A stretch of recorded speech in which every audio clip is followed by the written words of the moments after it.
cutting out this. I'm gonna replace it with a different pet grooming station for the goats and dogs. Alright, we got the little water heater cut out. Most of the plumbing's unhooked and the drain line's undone. Time to rip this thing out. Alright, managed to get it out. It's actually right there.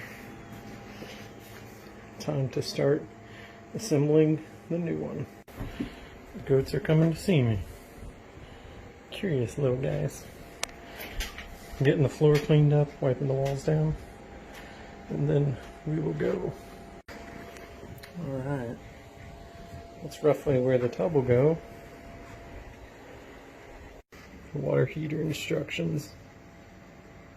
Alright, so the water heater's in place. We've pro-pressed back onto the hose bib.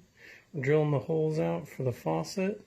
Then we're going to work on the drain line, which is right over there. It's coming together. The faucet is installed.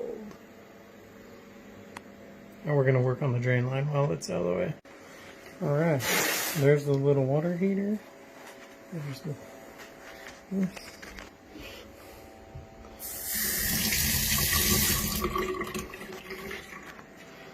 Looks good.